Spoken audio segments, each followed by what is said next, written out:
Police को उस लड़की की लाश मिल गई है। मैंने रागिनी का आईपी एड्रेस निकाला और ये उसका दूसरा नंबर था 446218। लास्ट बात इनकी 23 अप्रैल को हुई थी। फ्रेंड स्क्वायर से 22 अप्रैल की मुझे रागिनी की एक और चैट मिली है जो संतोष गुप्ता के साथ है। वो इस वक्त कहाँ मिलेगा पता है तुम्हें? सर संतोष तो 1 साल पहले सिंगापुर चला गया। मैं और करण दुबई में है, बहुत जल्द तुम्हारी भी टिकट आ जाएगी। वो लोग हम तक पहुंच ही नहीं पाएंगे।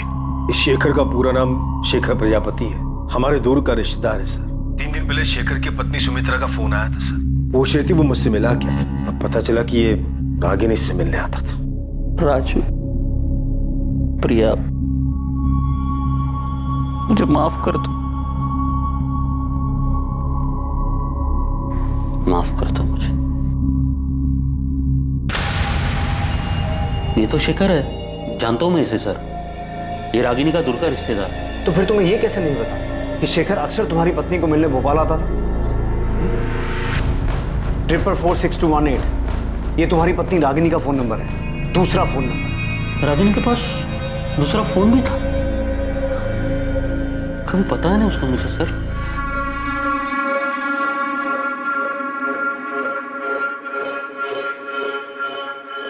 रागिनी, अब तक सब्जी काट रही है तू? बच्चे स्कूल के लिए तैयार हो चुके हैं, टिफिन कब बनाएगी? माँ भी बना देती हूँ।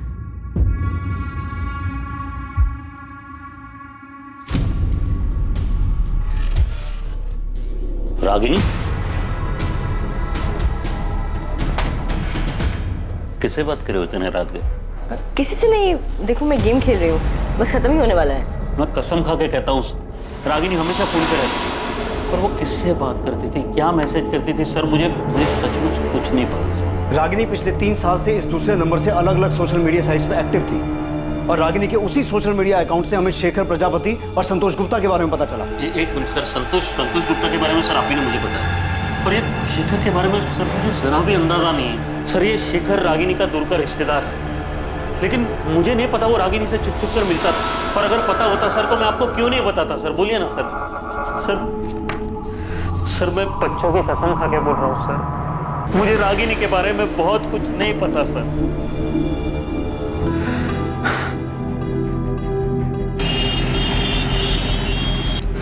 रागिनी गोयल, शेखर भोपाल में रागिनी से मिलने जाते थे? लेकिन ऐसा कैसे हो सकता है? मुझे तो हमेशा उन्होंने यही बताया कि वो भोपाल काम के सिलसिले में जाते हैं। सुमित्रा जी, ये रहे शेखर के चैट रिकॉर्ड्स। पिछले 1 साल से वो दोनों भोपाल के अलग अलग लॉजेस में मिल रहे थे। हमने लॉज के मालिकों से भी कंफर्म किया है।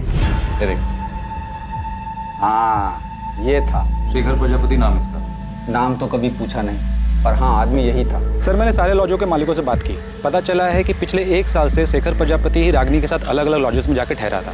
सबने फोटो देख के कंफर्म भी किया है कि यही आदमी था। 24 अप्रैल को ये दोनों कौन से लॉज में रुके थे? क्योंकि 24 अप्रैल को शेखर रागिनी से मिलने भोपाल आने वाला था। अब हमें अपने रिलेशनशिप को नए सिरे से देखना होगा, नई शुरुआत करनी होगी। मैं तुम्हारे बिना नहीं रह सकता रागिनी, मैं कल भोपाल आ रहा हूँ, कल मिलते हैं। सर मैंने जितने लॉजों में पता किया 24 तारीख को ये दोनों उनमें से किसी में नहीं गए थे। ऐसा कैसे हो सकता है बबलू? 24 अप्रैल को शेखर रागिनी से मिलने भोपाल आने वाला था, तो ये दोनों कहीं तो रुके होंगे। अच्छा सुन, हमें शेखर के घर का पता चल गया, तू लग जाए संतोष गुप्ता के पीछे, पता कर इसका ठिकाना का। ये सिंगापुर में तो नहीं है, इसका फोटो मैं तुझे भेजता हूँ। हाँ चलो।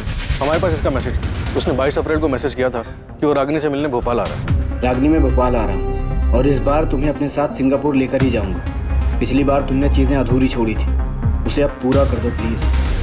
रागिनी मैं तुम्हारे बिना अधूरा हूँ, मेरे लिए तुम दुनिया की सबसे खूबसूरत औरत हो, मैं तुम्हारे बिना नहीं रह सकता। ये रागिनी के 2 बच्चे हैं, पति है, घर है, ऊपर में 2 एक्स्ट्रा साइड में प्यार करने वाले भी है।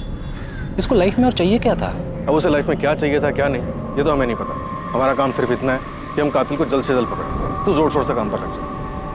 ये शेखर और संतोष, इन दोनों को हमें जल्द से जल्द पकड़ना है। मम्मी, पापा हमें छोड़ के नहीं जा सकते, वो हमसे बहुत प्यार करते हैं। बेटा, मैं समझ सकती हूँ तुम्हें ये सुनकर अच्छा नहीं लग रहा होगा। अनीता, सुमित्रा जी, ये सच है, हमें ये मैसेजेस रागिनी के चैट रिकॉर्ड में से मिले हैं। मैं तो कभी सोच भी नहीं सकती थी कि शेखर मुझे धोखा दे सकते हैं। शेखर इस वक्त कहाँ छुपे हो सकते हैं? अब मैं नहीं कह सकती वो कहाँ जा सकते हैं। अगर शेखर फोन करे तो आप हमसे छुपाइएगा मत। बहुत सारे सवाल हैं जो हमें उनसे करने हैं।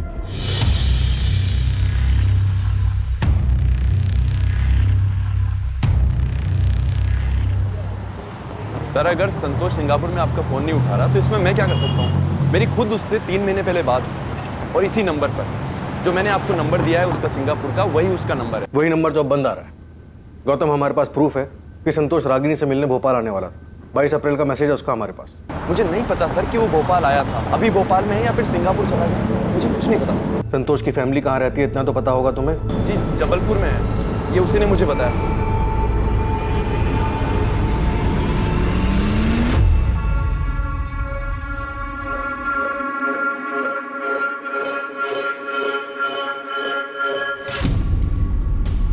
इस प्रशांत की छोटी बड़ी सभी डिटेल्स निकाल। अब मुझे भी उस पर डाउट हो रहा है कि कहीं इसी ने तो रागिनी का मर्डर नहीं किया। सर मुझे तो इस पर पहले से ही शक। शेखर और संतोष रागिनी से मिलने आते, रागिनी का मर्डर हो जाता है, उसकी लाश में, और उसके बाद ये दोनों गायब हो जाते। प्रशांत ने रागिनी को रंगे हाथों पकड़ लिया होगा।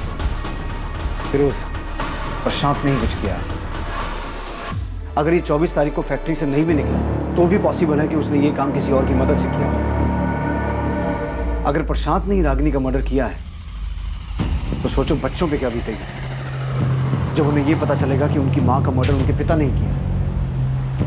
सर मैं प्रशांत की फैक्ट्री जाकर पता करता हूँ। ये पता लगाओ कि रागिनी के मर्डर में उसने किसे और कैसे इस्तेमाल किया है। अगर ऐसा कुछ हुआ है तो मुजरिम जो भी हो हमें उस तक पहुंचना होगा। बच्चों का हक है ये जानने का कि उनकी माँ का कातिल कौन है।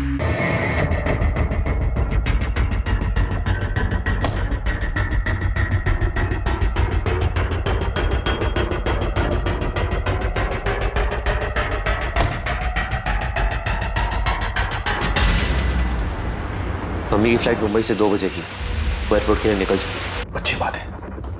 वहाँ वो सुनील, वो अब तक निकला कि नहीं? हाँ वो भी निकल चुका है।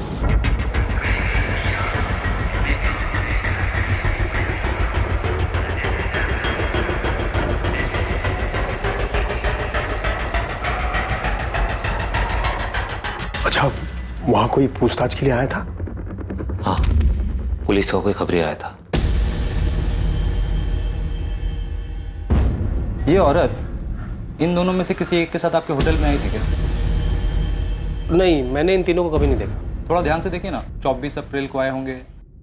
अरे हाँ याद आया, इस औरत की फोटो मैंने अखबार में देखी। हाँ देखा होगा, इसका मर्डर हो गया। ओह अच्छा, आपका जरा रजिस्टर चेक करके बताओ ना, शायद आपके ध्यान से निकल गया हो।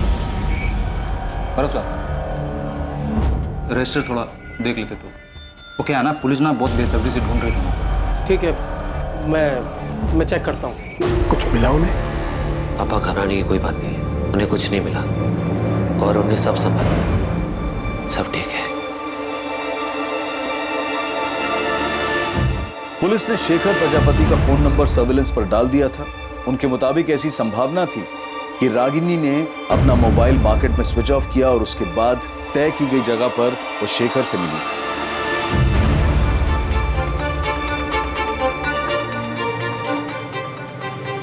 इसके साथ साथ पुलिस संतोष गुप्ता के परिवार को भी ढूंढने में जुटी थी, जिससे वो संतोष गुप्ता के ठिकाने तक पहुंच सके।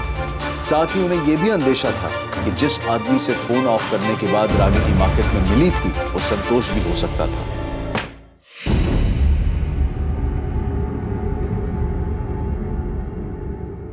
क्या हम इंडिया वापस कभी नहीं जाएंगे? जाएंगे जानवी, क्यों नहीं जाएंगे? बस सिर्फ कुछ ही दिनों की बात है। एक बार ये सब ठंडा हो जाए फिर हम लोग आराम से चले जाएंगे। सर मैंने आपको पहले भी बताया था कि 24 अप्रैल को प्रशांत यहीं फैक्ट्री में था और ये बात 100% सच है। प्रशांत की वाइफ का मर्डर हुआ है और जिन दो लोगों के साथ उसका अफेयर चल रहा था, संतोष और शेखर, उन दोनों का कोई अता पता नहीं। तो हो सकता है कि हम एक ही सवाल आपसे बार बार पूछें। अब चूंकि बार बार आप ये सवाल हमसे कर रहे हैं, इसलिए मैंने उसके असिस्टेंट गिरीश से भी पूछताछ की। मैंने उससे पूछा कि 24 अप्रैल को प्रशांत के बर्ताव में कुछ अजीब था क्या? तो क्या बताया गिरीश ने? सर उसने बताया कि 24 अप्रैल को प्रशांत बार बार आके उससे कुछ ना कुछ पूछ रहा था। अब गिरीश, वो प्राइम टेल्स ऑटोमोबाइल्स का ऑर्डर निकला क्या? हाँ वो तो कल शाम को ही निकल गया था। शाम को ही? हाँ। और हाँ ये भी स्पेयर पार्ट का? सर वो कैसे निकलेगा? उस ऑर्डर पे तो अभी काम चल रहा है ना। काम हुआ नहीं अभी तक। गिरीश, प्रशांत तुम्हारे पास बार बार आ रहा था, इस बात में क्या अजीब लगा? जिस तरीके से वो उस दिन बार बार आ रहे थे, ऐसा लग रहा था कि वो ये दिखाना चाहते कि वो फैक्ट्री में ही है। मतलब वो अपनी मौजूदगी जताना चाह रहा था कि वो उस दिन फैक्ट्री में है। और ऐसा वो जानबूझ के कर रहा था। सर जो कुछ था हमने बता दिया। क्या बताऊं मैं सुमित्रा, कुछ समझ में नहीं आ रहा मुझे। प्रशांत, आप जितना जानते हैं मैं तो उतना भी नहीं जानती। आपको ये तो पता है कि रागिनी नहीं रही, मुझे तो ये भी नहीं पता कि शेखर कहाँ है। पुलिस 24 घंटे हमारे घर के बाहर खड़ी है। उन्हें लगता है शेखर ने रागिनी को मारा है। प्रशांत। हाँ, सुन रहा हूँ मैं। सुमित्रा, मुझे कुछ नहीं पता शेखर के बारे में। शेखर और रागिनी के बीच जो कुछ भी चल रहा था वो क्या पिछले साल इंदौर में जीतू की शादी के दौरान शुरू हुआ था? नहीं पता मुझे सुमित्रा, कुछ नहीं पता कब, क्यों और कहाँ ये सब शुरू हुआ। लेकिन प्रशांत, जीतू की शादी में ही तो हम सब पहली बार मिले थे। शिवलाल काका भी यही कह रहे थे कि शेखर और रागिनी उससे पहले कभी नहीं मिले थे। रागिनी मेरे लिए एक पहली थी, पहली है, जान ही नहीं पाया मैं उसे।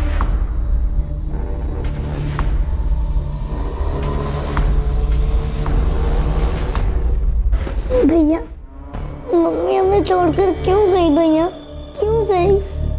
रो मत प्रिया, मैं हूँ तेरे साथ। सर, शेखर का लास्ट लोकेशन मिल गया है। चतुर्भुज मार्केट प्लेस? यस सर, वो 24 तारीख को भोपाल आया था। ना तो शेखर की पत्नी सुमित्रा और ना ही रागिनी के मामा शिवलाल हमें बता पा रहे हैं कि शेखर कहाँ हो सकता है। हाँ सर, इन दोनों से कोई इन्फॉर्मेशन नहीं मिली।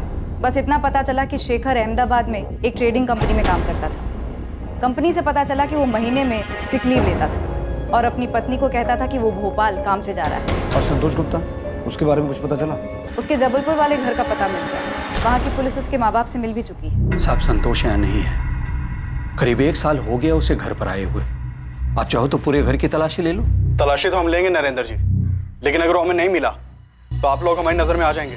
साहब, हम तो जानते भी नहीं है कि रागिनी है कौन। और रही बात संतोष की, तो जब से वो सिंगापुर गया हमने उसकी शक्ल भी नहीं देखी है। देखिए, ये तो साफ हो चुका है कि संतोष का रागिनी के साथ 2 साल से चक्कर चल रहा था और रागिनी संतोष के पास 1 महीना रही भी थी। और अब ये भी साफ हो चुका है कि संतोष रागिनी से मिलने भोपाल आने वाला था और जिस दौरान वो रागिनी से मिलने भोपाल आने वाला था उसी टाइम पे रागिनी का कत्ल हुआ है। देखिए, भोपाल पुलिस ढूंढ रही है उसे। साहब, इसमें हम क्या कर सकते हैं?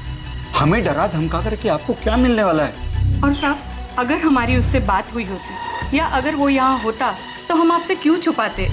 सर, जबलपुर पुलिस ने पता किया।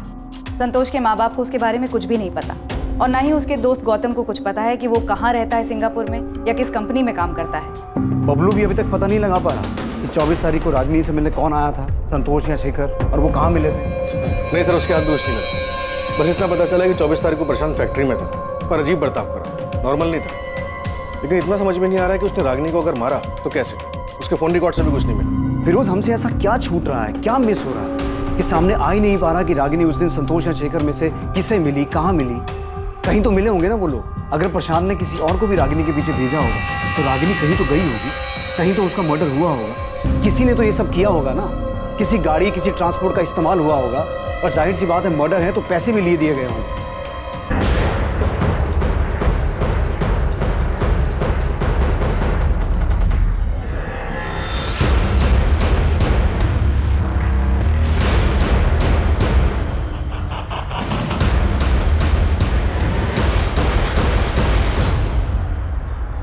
ऐसा कैसे हो सकता है कि मर्डर करने वाले ने कोई गलती नहीं की?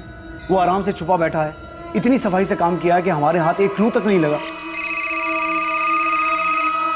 सर, इंटरनेशनल नंबर उठाओ। हेलो सर, मैं संतोष गुप्ता बोल रहा हूँ। संतोष, कहाँ हो तुम? हाँ संतोष, कहाँ हो तुम? सर, मैंने रागिनी को नहीं मारा है। देखिए सर, मैं रागिनी को भोपाल में मिला जरूर था, लेकिन मैंने उसको नहीं मारा। देखिए, मैं रागिनी से प्यार करता था, उससे शादी भी करना चाहता था। संतोष, तुम अभी कहाँ हो? सर, अभी मैं सिंगापुर में हूँ। जब मैंने न्यूज़ देखा कि रागिनी का किसी ने मर्डर कर दिया है तो 30 तारीख को मैं सिंगापुर वापस आ गया। तुम रागिनी से मिले थे? हाँ, 23 तारीख को भोपाल में मैं रागिनी से मिला था। रागिनी मुझे सिंगापुर में नई जॉब मिल गई है और सैलरी भी बहुत अच्छी है। तुम चलो ना मेरे साथ सिंगापुर, हम दोनों बहुत खुश रहेंगे। संतोष, इतने दिनों बाद तुम्हें देखकर बहुत अच्छा लग रहा है। तो फिर चलो ना मेरे साथ रागिनी। रागिनी, मैं तुमसे बहुत प्यार करता हूँ और मुझे हमेशा से ही लगता है कि हम दोनों एक दूसरे के लिए ही बने। किस्मत ने हमें फिर से मिलाया है। इस बार मौका हाथ से मत जाने दो। 2 साल पहले भी मैंने तुम्हें मनाने की कोशिश की थी कि शादी कर लेते, नई दुनिया नया घर बनाते। रागिनी, हम जबलपुर चलते हैं, वहाँ चल के शादी कर लेते। वहाँ पे मेरा अपना घर है, मम्मी है, पापा है, वहाँ कोई प्रॉब्लम नहीं होगी। नहीं संतोष, मैं अपने घर जाऊंगी। पर क्यों? वो घर तो तुमने छोड़ दिया ना रागिनी, फिर क्यों वापस जाना चाहती हो? बच्चों के लिए मुझे उनकी याद आ रही है। रागिनी, पूरा 1 महीना हो गया तुमको घर छोड़े हुए, और इस 1 महीने में ना तो तुम्हारे पति ने तुमको ढूंढने की कोशिश की है, ना ही तुम्हारे बच्चों ने। फिर क्यों जाना चाहती हो उस घर में? देखो संतोष, मुझे प्रशांत की चिंता नहीं है, पर राजू और प्रिया मेरे बच्चे हैं। अब तक तो प्रशांत ने उन्हें बता दिया होगा कि मैं उन्हें छोड़कर चली गई। रागिनी, रागिनी, मेरी बात समझने की कोशिश करो। तुम्हें लाइफ में क्या चाहिए? तुम प्रशांत के साथ खुश नहीं थी इसलिए मेरे पास आई ना। अब मेरे पास खुश हो तो खुश रहो ना। रागिनी, मैं तुमको बहुत प्यार करता हूँ, तुमको जिंदगी भर खुश रखूंगा। एक काम करते हैं, हम अभी शादी करते हैं आज। नहीं संतोष, बेहतर यही होगा कि मैं अपने घर चली जाऊँ। रागिनी, मैं तुम्हारे बिना नहीं रह सकता, और मैं फिजिकल रिलेशन की बात नहीं कर रहा हूँ, सारी जिंदगी साथ देने की बात कर रहा हूँ। रागिनी, मैं सिंगापुर से सिर्फ तुम्हारे लिए आया हूँ, प्लीज हाँ कर दो। रागिनी, क्या सोच रही है? प्लीज चलो ना मेरे साथ। संतोष, इस तरह से अचानक उठ के मैं तुम्हारे साथ नहीं आ सकती। क्यों नहीं आ सकती? 2 साल पहले भी तो अचानक ही होशंगाबाद आई थी ना मेरे पास। तुमने मुझे तक नहीं बताया था, सीधा आके डोरबेल बजाई थी, और जब मैंने दरवाजा खोला तो सामने तुम खड़ी थी। फिर अब क्यों नहीं? संतोष, मुझे सोचने के लिए थोड़ा वक्त चाहिए। रागिनी, 2 साल हो गया। ठीक है, तुम्हें जितना वक्त चाहिए तुम ले लो, लेकिन मैं भी तब तक यहाँ से नहीं जाऊँगा जब तक तुम हाँ नहीं कर देती। मैंने उसे मनाने की हर मुमकिन कोशिश की, पर वो मेरे साथ नहीं आई। तो भोपाल में ही था, उसकी हाँ सुनने के लिए उसे फ़ोन करता रहा, उसने मेरा फ़ोन ही नहीं उठाया, और 24 के बाद तो उसका फ़ोन ही स्विच ऑफ हो गया। तो तुम तब भी भोपाल में ही थे? हाँ, मैं भोपाल में था, होशंगाबाद में। और फिर मैंने न्यूज़ देखी कि रागिनी का मर्डर हो गया, तो मुझे लगा रुकने का कोई मतलब नहीं है, इसलिए मैं वापस सिंगापुर आ गया। संतोष गुप्ता, तुम्हारी ये सफाई काफ़ी नहीं है। ये बिल्कुल मत समझना कि तुमने सामने से फ़ोन किया है तो तुमने जो भी कहा उस पर हमने पूरी तरह से यकीन कर लिया। और इस गलत फहमी में तो बिल्कुल मत रहना कि तुम सिंगापुर में हो तो हम तुम्हें छू नहीं पाएंगे। हेलो हेलो,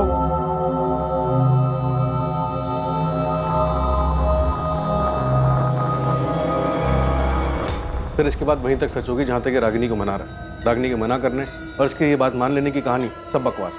हो सकता है बकवास हो फिरोज, पर मुझे ये रागिनी समझ में नहीं आ रही। क्या औरत थी ये? एक तरफ शेखर, एक तरफ संतोष, 2 बच्चे भी थे। ये कर क्या रही थी? चाहती क्या थी? सर, राजनगर पुलिस स्टेशन से फोन आया था, उन्हें एक डेड बॉडी मिली। किसकी? शेखर प्रजापति की। डेड बॉडी बोरी में थी।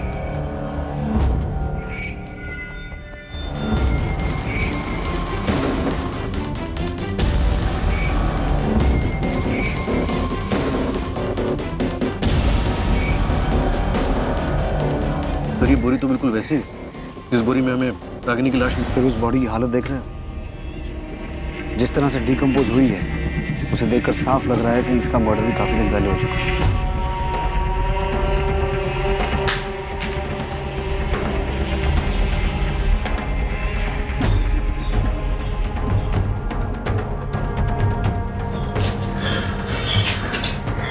क्या हुआ? क्या हुआ? पुलिस को शेखर की डेड बॉडी मिली।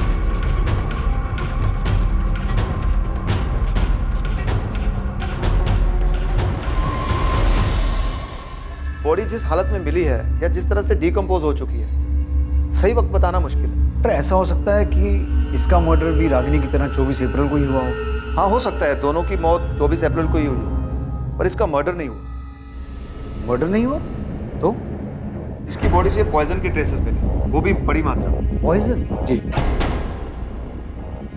तो आप ये कहना चाहते हैं कि शेखर का मर्डर नहीं हुआ बल्कि इसने आत्महत्या की है? इतना तो श्योर होकर बोल सकता हूँ कि इसको जहर जबरदस्ती नहीं दिया गया। हाँ, किसी चीज में मिक्स करके दिया हो तो पता नहीं। कैसे मारा तूने रागिनी को?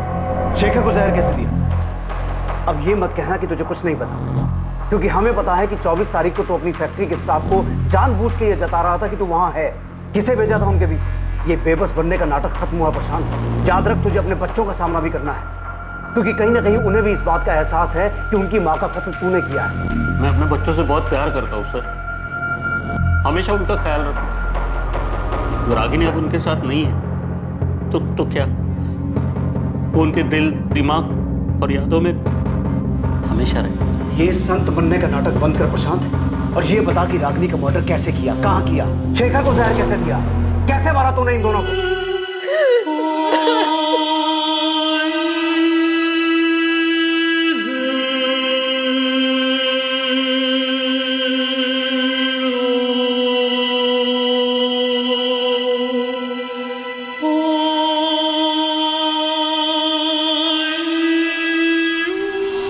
तेरे बच्चे राजू और प्रिया, शेखर की बेटी नेहा, इन सब मासूमों की जिंदगी बर्बाद कर दी।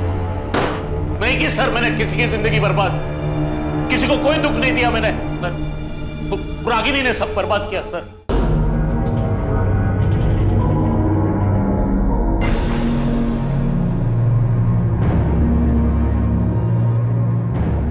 मुझे बिल्कुल भी अंदाजा नहीं था कि रागिनी के शेखर और संतोष नाम के आदमियों के साथ नाजायज संबंध थे। सर ये बात सच है और हमेशा सच रहेगी। आप चाहे मुझ पर कितना भी शक करो कि मैंने मारा है रागिनी को। सर मारा होता ना तो कबूल करने में मुझे कोई दिक्कत नहीं थी, क्योंकि ये बात किसी से नहीं छुपी कि रागिनी मेरे साथ खुश नहीं थी और ना ही मैं उसके साथ खुश थी। और ये बात भी नहीं छुपी कि हमारी शादी में कुछ नहीं बचा था, मर चुकी थी वो। आपको अंदाजा भी नहीं होगा कि मैंने अकेले बच्चों को कैसे पाला है, माँ के होते हुए वो माँ जो बस लगातार फोन पे लगी रहती थी, 24 घंटे किसी के साथ बातें करती रहती थी। सर आपके सामने तो सिर्फ शेखर और संतोष के नाम आए ना, और न जाने कितने नाम और भी होंगे, लोग होंगे जो अभी तक बाहर नहीं आए, छुपे हुए हैं। कैसा महसूस होता होगा मुझे एक पति को जब उसकी पत्नी बिना कुछ बताए घर के बाहर इसलिए निकलती ताकि वो दूसरे मर्दों के साथ नाजायज संबंध बना सके, अपने सुख के लिए, अपने परिवार, अपने गृहस्थी, यहाँ तक कि अपना बच्चों का भविष्य दांव पे लगा दे। सर मेरी बात छोड़िए मुझे जाने दीजिए। और वो क्या थी, ऐसा क्यों कर रही थी सर वो? मैं क्या, उसके खुद के मामा जी भी पता नहीं पा, समझ नहीं पा रहे वो। Nita, foreign commissioner office request भेजो संतोष को सिंगापुर से इंडिया लाने के लिए। मुझे किसी भी कीमत पर वो आदमी यहाँ चाहिए। सर अभी भेज दो। एक औरत ऐसे ही किसी को गार्डन में मिली, कोई आया, उसका गला दबाया, एक और आदमी को जहर पिला के मार दिया। ऐसा नहीं हो सकता फिरोज। जरूर शेखर और रागिनी कहीं मिले होंगे किसी ऐसी जगह पर जहां संतोष या प्रशांत ने उनका पीछा किया और मार डाला।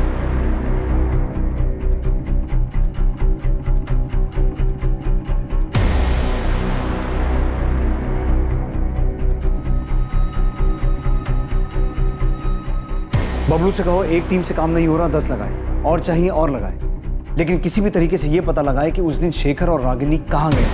कोई तो ऐसा होटल या लॉज होगा जहां उनका पीछा किया गया, दोनों का मर्डर किया गया। सर मैंने रागिनी और शेखर की पोस्टमार्टम रिपोर्ट पढ़ी थी। फिर उस पोस्टमार्टम रिपोर्ट में क्या लिखा है मुझे पता है, लेकिन मुझे किसी भी तरह उस आदमी का पता लगाना है जिसने ये मर्डर्स किए हैं। हम गोल गोल गोल गोल घूमे जा रहे हैं। एक दिन 2 बच्चे आते हैं अपनी माँ को ढूंढते हुए, हमें उनकी माँ की बजाय उसकी डेड बॉडी मिलती है, फिर उसके प्रेमी की डेड बॉडी मिलती है, लेकिन ये क्लू नहीं मिलता कि किसने मारा, क्यों मारा। सर शेखर का मर्डर नहीं हुआ, उसने सुसाइड किया। फिर उस तुम्हारा दिमाग ठीक है? वो सुसाइड क्यों करेगा? और अगर उसने सुसाइड किया भी है तो रागिनी का तो मर्डर हुआ है ना। सर मुझे लगता है शेखर ने रागिनी का मर्डर किया होगा और उसको मारने के बाद उसने सुसाइड कर लिया। पहले उसने रागिनी को मारा, फिर उसने सुसाइड किया, और फिर आसमान से कोई टपका जिसने दोनों की डेड बॉडी को बोरे में डाल के ठिकाने लगा दिया। फिर मुझे कोई थ्योरी नहीं चाहिए, ये केस ऐसे बंद नहीं हो सकता। मुझे किसी भी हाल में उस मर्डर का पता लगाना है। उसने क्यों मारा, कहां मारा, कैसे मारा, किस मकसद से मारा, इन सभी सवालों के जवाब चाहिए। अंडरस्टूड?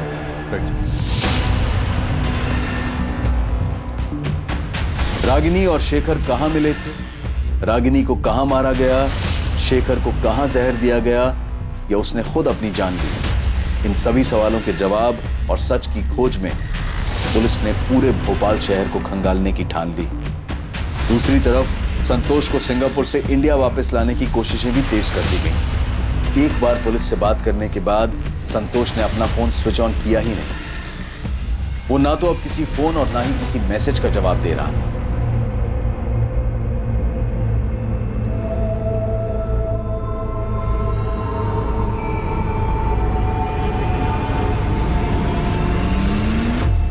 सर बबलू बोल रहा है कि हमें होटल डीटी प्लाजा एक बार देख लेना चाहिए। क्यों, कुछ मिला तुझे वहाँ? नहीं सर, कुछ नहीं मिला, इसी के लिए तो बोल रहा हूँ। बबलू, अंधेरे में तीर मत चला, मुझे इस केस में स्ट्रॉन्ग लीड चाहिए। इस बात की लीड कहीं से नहीं मिल पा रही है कि रागिनी और शेखर मार्केट में मिलने के बाद गए कहाँ। सर मैंने हर लॉट छान मारा। डीटी प्लाजा आपके सामने इसलिए रख रहा हूँ क्योंकि सर इसका जो मैनेजर है गौरव सिंधिया, वो मुझे रजिस्टर दिखलाने से मना कर रहा है। 24 तारीख को रागिनी और शेखर नाम से कोई एंट्री नहीं है रजिस्टर में, मैंने चेक किया है, वो लोग यहाँ पे नहीं है। अरे हाँ, तो कौन सा असली नाम लिखवाने वाले थे रजिस्टर में? नाम बदल के आए होंगे। हाँ, अगर नाम बदल के भी रहते तो शक्ल तो याद रहती ना। और वैसे भी 24 तारीख को होटल पूरा खाली ही था। मैं कह रहा हूँ ना कि वो लोग यहाँ पे नहीं है। सर ये बोल के उसने मुझे डरका दिया, पर छोटा सा होटल है और फील्डिंग की तो पता चला होटल में काम करने वाला एक बंदा है सुनील मीना नाम का, जो लंबी छुट्टी पर गया है। बबलू भाई झोल क्या है वो तो पता नहीं, लेकिन उस होटल में एक वर्कर सुनील मीना 27 अप्रैल से गायब है। गायब है मतलब लंबी छुट्टी पे।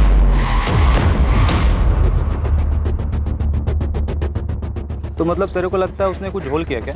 हाँ भाई, क्योंकि जानता है गणेश, ये शेखर और रागिनी कहाँ मिले, मिलकर कहाँ गए, कौन से चद्दर पलटी होटल में रुके, कुछ पता नहीं चल पा रहा। भाई होटल तो ये भी चद्दर पलटी और मालिक है एकदम कंजूस, मतलब इतना कंजूस है ना कि एक भी रूम खाली रह जाओ तो मर जाता था। लेकिन पिछले कुछ दिनों तक ये होटल बंद था। सर सुनील मीना लंबी छुट्टी पर चला जाता है, 24 अप्रैल के बाद 27 तक होटल बंद रहता है। होटल का मैनेजर रजिस्टर दिखलाने से मना करता है। सर मैं पक्का बोल रहा हूँ यहाँ पे कुछ ना कुछ झोल तो है।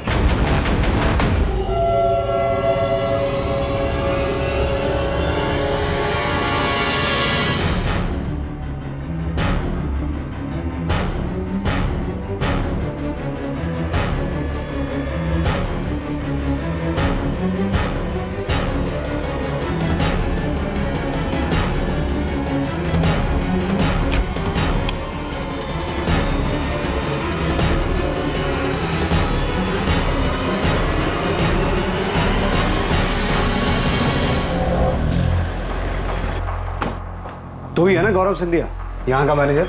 हमारे आदमी को रजिस्टर क्यों नहीं दिखा रहा था? चल रजिस्टर निकाल। सब ये रहा।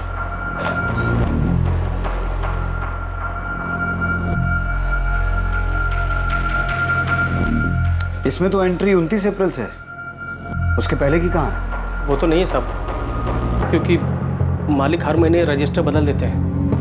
हिसाब किताब के लिए पुराना रजिस्टर साथ ले जाते हैं सब। पुराना रजिस्टर अपने साथ ले जाते हैं, लेकिन अप्रैल का महीना 30 का होता है और इसमें एंट्री 29 तारीख से है। तो नया रजिस्टर लगाने के लिए महीना खत्म होने का इंतजार क्यों नहीं?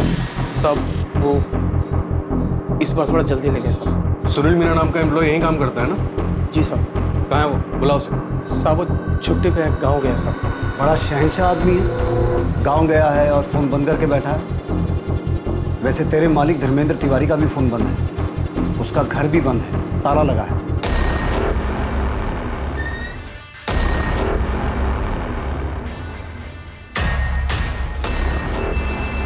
तेरा मालिक भी गाँव गया है, चल कर आया।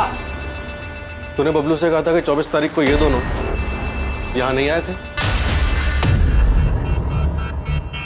सीधा सीधा बोल धर्मेंद्र तिवारी और सुनील मीना कहाँ है, वरना तुझे भी गांव भेज दूंगा और कभी वापस नहीं आ पाएगा। मालिक अपनी फैमिली के साथ दुबई भाग गए साहब, और सुनील अपने गांव गया है सागर। मतलब रागिनी और शेखर 24 तारीख को यहाँ आए थे? जी साहब, लेकिन साहब मुझे इनका नाम नहीं मालूम साहब, क्योंकि ये दोनों रजिस्टर में अलग नाम से एंट्री किए थे साहब।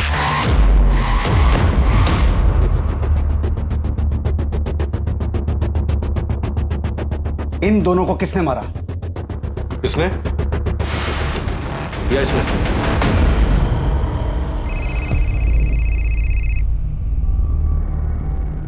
अनीता, कैलाश मौर्य नाम का एक आदमी आया है। कौन है? सर ये 24 तारीख को डीटी प्लाजा में था, बोल रहा है इसने रागिनी और शेखर को देखा था रूम नंबर 104 में। हमें भी यहाँ बहुत कुछ मिला है। रागिनी और शेखर 104 नंबर में रुके थे।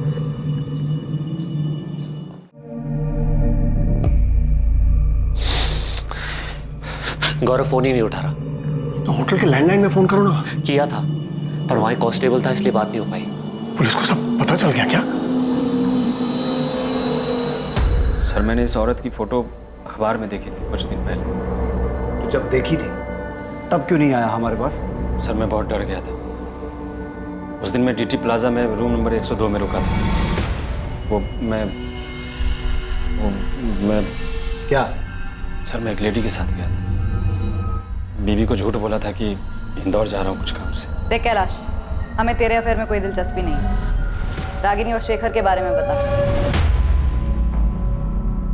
ये दोनों रूम नंबर 104 में रुके थे। इतना चिल्ला रहे थे, इतना झगड़ा कर रहे थे कि मैं परेशान हो गया था। एक बार नहीं बोला ना। देखो शेखर, तुम मेरे साथ जबरदस्ती नहीं कर सकते हो। या तो तुम अभी डिसाइड करो, ये आज हम दोनों की जिंदगी का आखिरी दिन होगा, बोल रहा हूँ मैं। तुम्हें होश भी है? तुम क्या कह रहे हो? हाँ, तुम्हारी भी फैमिली है और मेरी भी। हमारे बीच जो है उससे ज्यादा और कुछ नहीं हो सकता, और उससे ज्यादा तुम डिमांड भी नहीं कर सकते।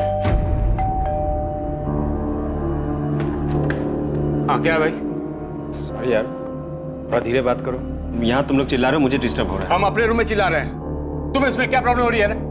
तुम अपने रूम में रहो ना। भाई मैं अपने ही रूम में हूँ, तुम्हारी आवाज वहां तक आ रही है। हाँ ठीक है, सॉरी, अब नहीं आएगी, जाओ। इतना बोलने के बाद भी इनका झगड़ा बंद नहीं हुआ। थक हार के मुझे रूम सर्विस पे फोन कर।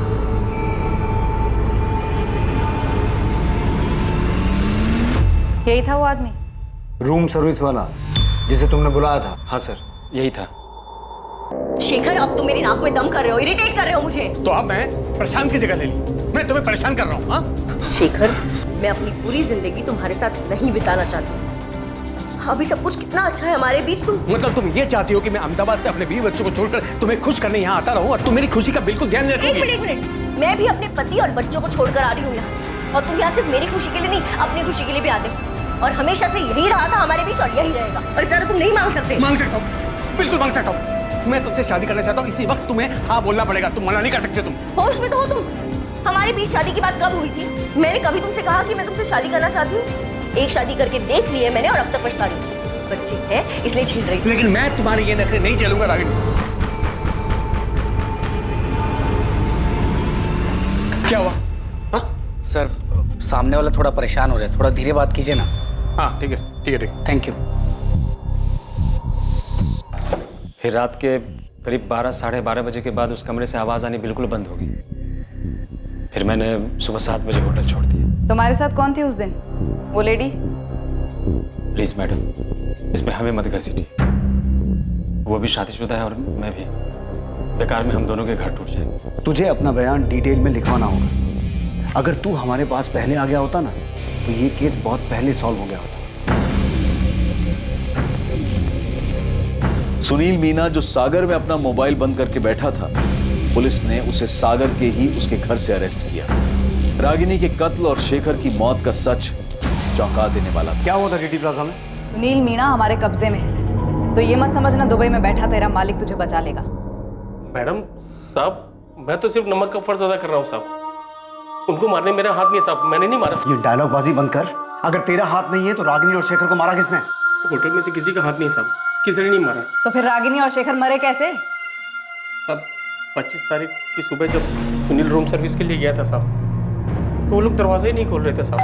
सुनील ने मुझे बताया तो मैं चेक करने के लिए गया था। रात भर झगड़ा कर रहे थे, अब दरवाजा नहीं खोल रहे हैं। बैल बजा बजा के थक गया सर मैं।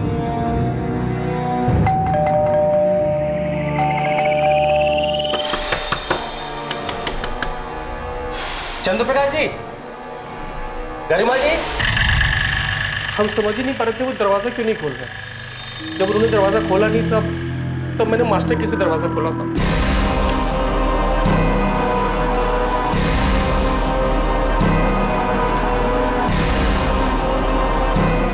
चंद्रप्रकाश जी, गरिमा जी, चंद्रप्रकाश जी, गरिमा जी।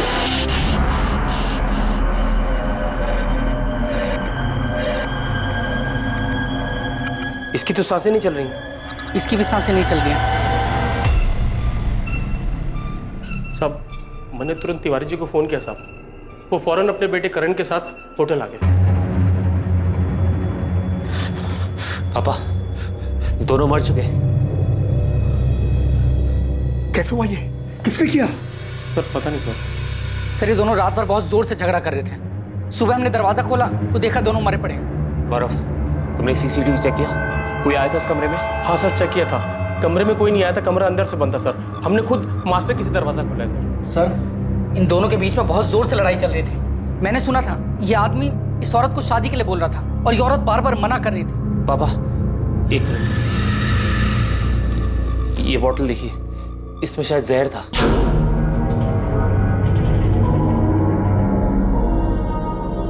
सर मैंने खुद सीसीटीवी चेक किया सर, कमरे में कोई नहीं आया था। सर हो सकता है इस आदमी ने पहले उस औरत को मारा हो। इनके फैमिली वाले जो भी है यहाँ तक पहुंच ही नहीं पाएंगे। तुम कहना क्या चाहते? यही कि अगर हम इनकी बॉडी ठिकाने लगा दें तो किसी को पता ही नहीं चलेगा ये लोग यहाँ कभी आए भी या इधर कुछ भी हुआ था।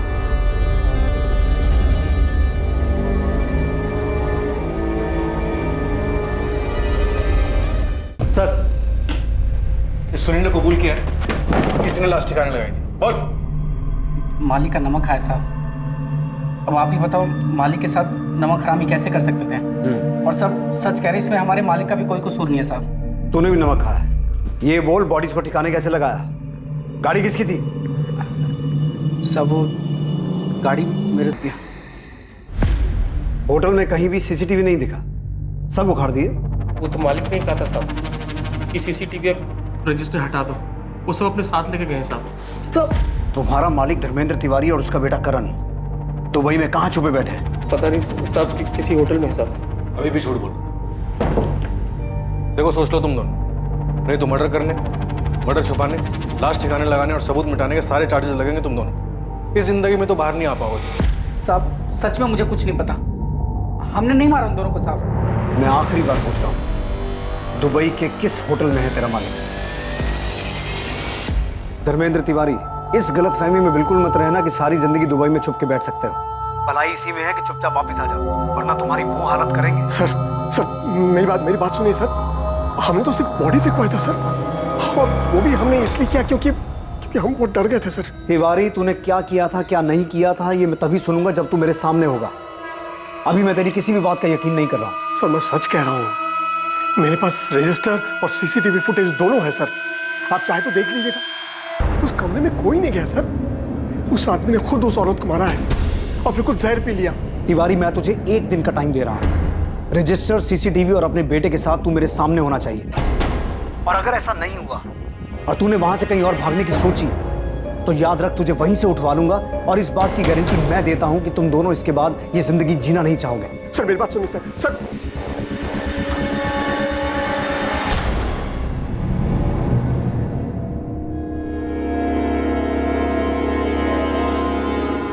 सर, मैंने जो पोस्टमार्टम रिपोर्ट देख के फिगर आउट किया था वो थ्योरी नहीं, सच था। मैं तुझसे शादी करना चाहता हूँ, इसी वक्त तुम्हें हाँ बोलना पड़ेगा, तुम मना नहीं कर सकते। तुम एक बार नहीं बोला ना। देखो शेखर, तुम ऐसा जबरदस्ती नहीं कर सकते हो। लेकिन मैं ये सोच रहा हूँ कि शेखर पहले से ही जहर अपने साथ लेके आया था। मतलब उसने सोच रखा था कि अगर रागिनी ने शादी के लिए हाँ की तो ठीक, वरना वो उसे और अपने आप को मार देगा। करो या मरो वाली हालत।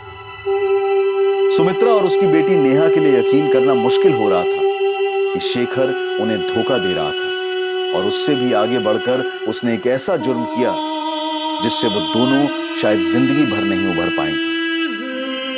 प्रशांत और रागिनी के मामा शिवलाल के लिए रागिनी को समझना पहले ही मुश्किल था, और अब शेखर के हाथों हुई उसकी हत्या ने उन्हें और भी सोच में डाल दिया कि आखिर रागिनी चाहती क्या थी, कर क्या रही थी। संतोष गुप्ता तक पुलिस दोबारा नहीं पहुंच पाई, और अब उसकी जरूरत भी नहीं थी, क्योंकि साफ हो चुका था कि रागिनी की हत्या से उसका कोई वास्ता नहीं था। धर्मेंद्र तिवारी और उसके बेटे करण तिवारी ने दुबई से वापस आकर अपने आप को पुलिस के हवाले कर दिया।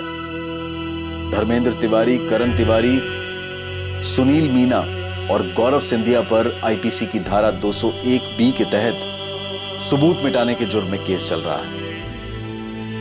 डीटी प्लाजा होटल के मालिक से मिली सीसीटीवी फुटेज से साबित हुआ कि 24 अप्रैल की रात जब रागिनी का कत्ल हुआ और शेखर की मौत हुई, उस दिन रागिनी और शेखर के कमरे में कोई दाखिल नहीं हुआ था। राजू, प्रिया, मुझे पता है कि आप लोग बहुत दुखी हो, इतना आसान नहीं इस दुख को भुलाना, पर आप दोनों को स्ट्रांग बनना होगा। आपके पापा आपके साथ हैं और वो हमेशा रहेंगे। और अपनी मम्मी के साथ बिताए वो दिन याद करना जब आप सब बहुत खुश थे, सब ठीक था। प्रशांत, आप बहुत मजबूत इरादों वाले सचमुच भले हैं। बच्चों को अब आपकी पहले से कहीं ज्यादा जरूरत है। वो दुखी हैं, सदमे में हैं, उनका ध्यान रखना।